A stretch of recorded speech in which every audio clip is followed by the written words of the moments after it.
Calculation. नमः सभायै नमः सभापतिभ्यश्च। मंच पर विराजमान सभी संतों के पावन श्री चरणों में दास का दंडवत प्रणाम। 11 तारीख से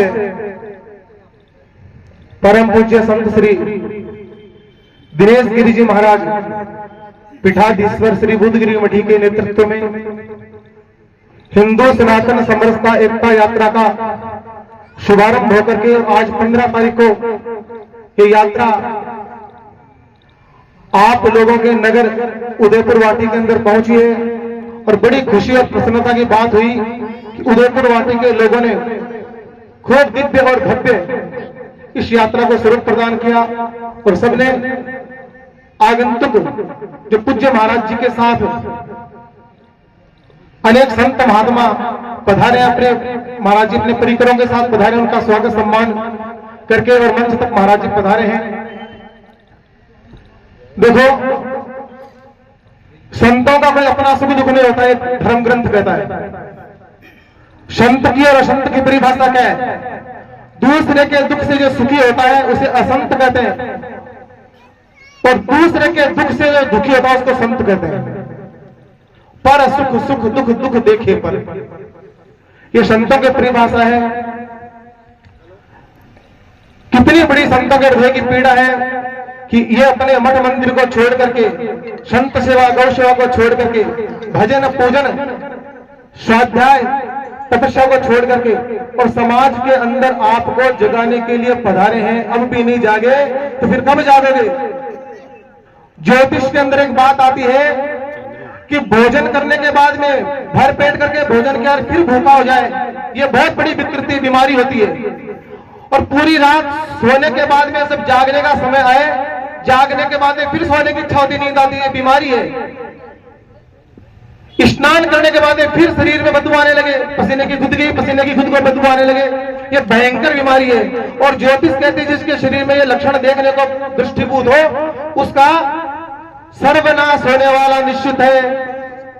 इसलिए संत लोग अपना भजन पूजन तपस्या मठ मंदिरों को छोड़ करके, जितने संत आपके सन्मुख विराजे हैं, आपको जगाने के लिए आए हैं। अब जाग जाओ तो बहुत बढ़िया है। और महाराज जी समरसता की बात कहने के लिए आए हैं। देखो, समय के कुप्रभाव के कारण हमारे अंदर विषमता आ गई। बाकी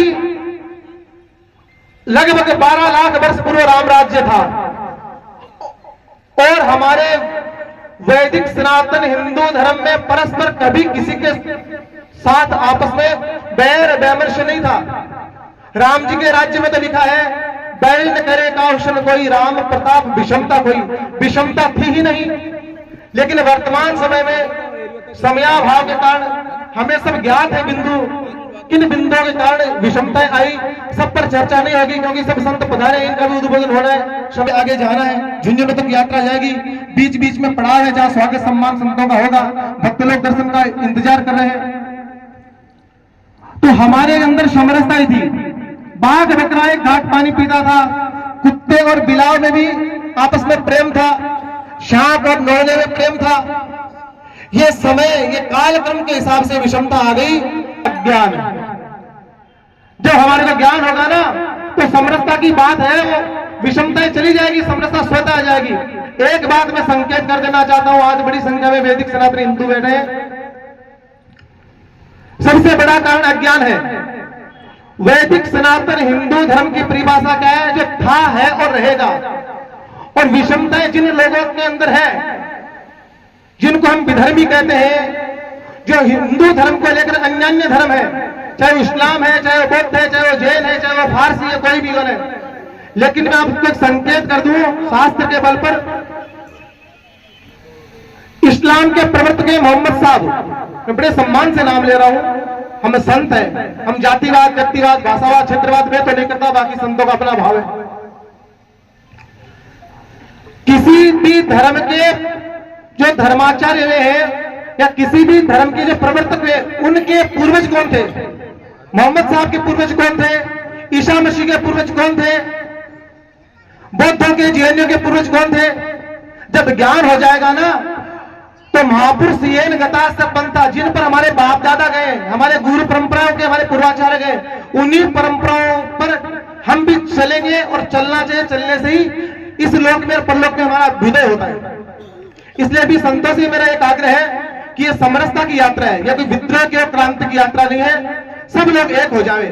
और हमारा वेद भगवान कहता है, हम लोग जब मंच पर बैठ करके उद्बोधन प्रारंभ करते हैं तो एक सूत्र बोलते हैं वेद का, बड़ा सुंदर भावार्थ उसका, ओम सहनावतु सहनो भुनक्तु सह वीर्यम करवावहै तेजस्विनाम दीप्तमस्तु मा विद्विषावहै।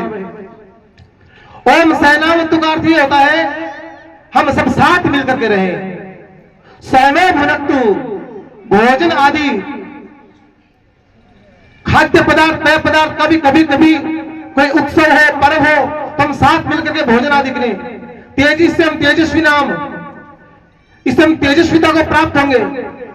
और जब सामंजस्य, एकमत और परस्पर प्रेम की स्थापना हो जाती है तो चाहे कोई भी युग क्यों ना हो, रामराज आता है और लिखा है सब लोग परस्पर सुखी हो जाते हैं।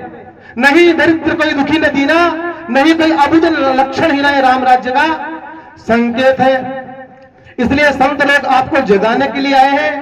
समय के कुप्रभाव के कारण कुछ असंगतियां, कुछ विषमताएं, कुछ आपसी मतभेद हो गया,